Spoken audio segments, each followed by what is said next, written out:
Good day, everyone. This is Roblen Flor A. Cogo, a researcher from Lala National High School. This video presents a completed action research entitled Enhancing Reading Comprehension through Digital Reading Contract or Direct Approach. Although English is one of the two official languages of the Philippines and is widely spoken by 140 million Filipinos, still many others have difficulty in reading comprehension. This might be caused by the lack of interest of the millennial generation in reading, as well as the loss of appeal to hardbound books in favor of digital media. Research has shown that there was even a decline in recreational reading. While this seemed to be a common problem in most public institutions, Lala National High School continued to evaluate students' reading level. Thus, the school adapted the field area materials to assess the reading level of the grade 7 students and used the result in determining students with poor reading comprehension skills. This had been practiced from school year 2017-2018. Students in the frustration level would undergo a reading remediation conducted by English teachers and being paired with student tutors. Lala National High School practiced a continuous follow-up as students from higher grade level would also undergo such a reading test. From school year 2019-2020 result, data revealed that 166 out of 935 grade 8 students belong to the frustration level. The field area information should conjointly function as basis in coming up with redesigning the reading instruction of the academics and therefore the school's reading programs or activities to boost the general school's reading performance. This unfavorable situation continued as classes were suspended in March 2020 due to COVID-19 pandemic.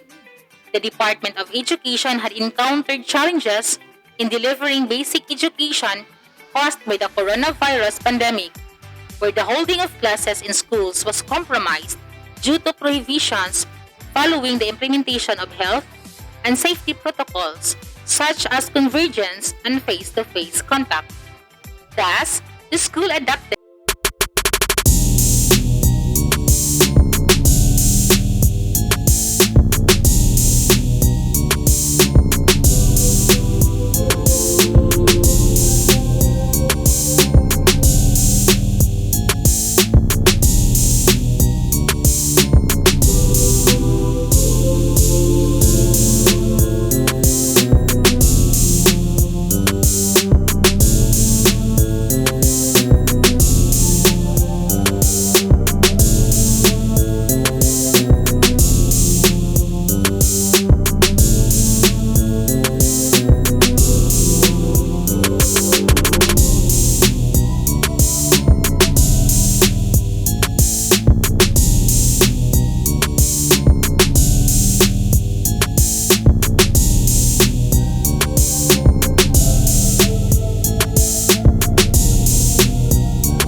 among the learners prior to and after the program.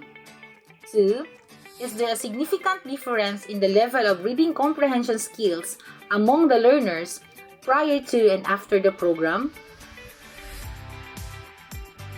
The Digital Reading Contract Direct Approach was a program that aimed at building a strong partnership with the parent, guardian of the students in facilitating the teaching-learning process, specifically in reading comprehension skill development among the learners. The teacher would enter into an agreement with the parent, guardian of the student, with the main purpose of facilitating the implementation of the reading program that the student should undergo for the entire grading period.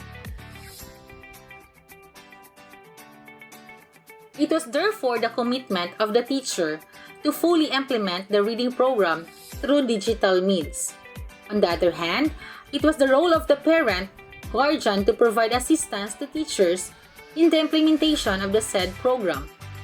The benchmark of this study was a story entitled Two Strangers, authored by the researcher.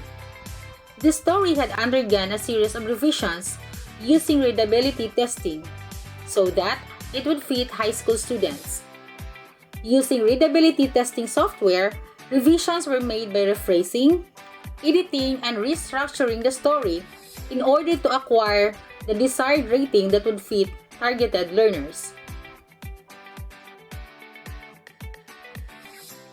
The respondents of this study were selected grade 9 students of Lala National High School, Maranding Lala, Lanao del Norte, who had enrolled in the special science curriculum during the school year 2020-2021.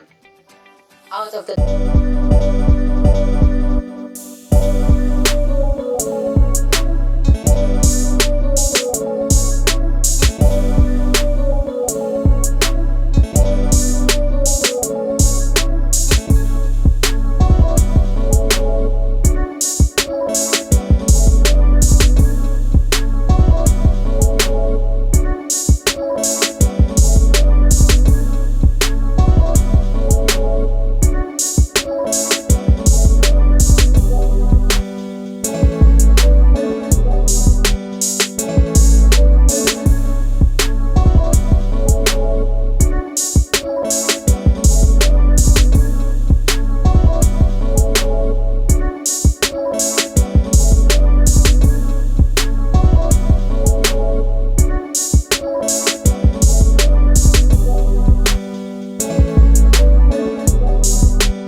level.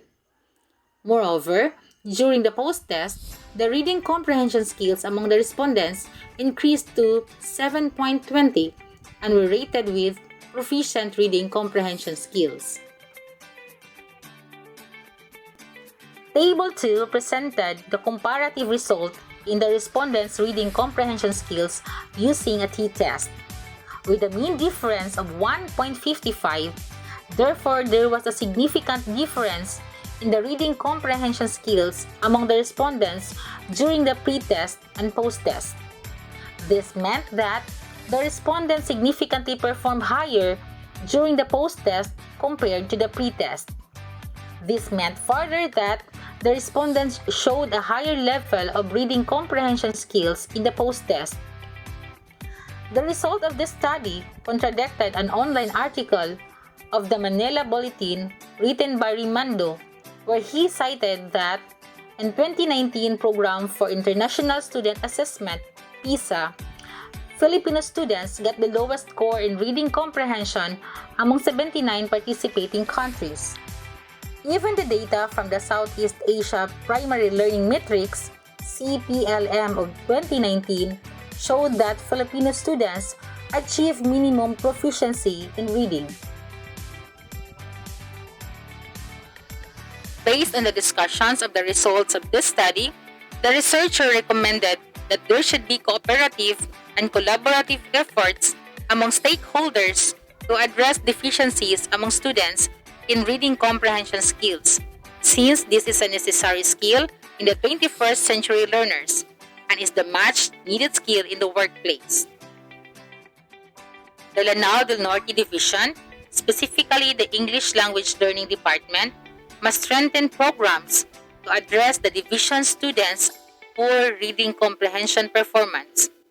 Furthermore, existing programs that address this issue should be evaluated for effectiveness and, if necessary, improved. Even in this time when face-to-face learning is not possible, school administrators should encourage the English department to rigorously implement programs that will help students improve their reading comprehension ability. Programs can still be implemented with the help of technology. English teachers should implement programs and enrichment activities aimed at addressing these areas of English language learning. Teachers should equip themselves so that they can provide ample learning opportunities for learners to develop their language skills. Parents are vital partners in their children's educational journeys, and this has become even more apparent in blended learning environments. When students perform remote learning and the teacher's physical presence is not possible, they can be educated and schooled in particular educational principles so that they can assist their children to the best of their abilities. Students should seize every opportunity to learn and enhance their reading comprehension skills as well as rethink their priorities. They should be encouraged to develop this skill because it is critical, especially for those in university education and for those who will be working in the future. Thank you, everyone. May this study inspire more teachers to address challenges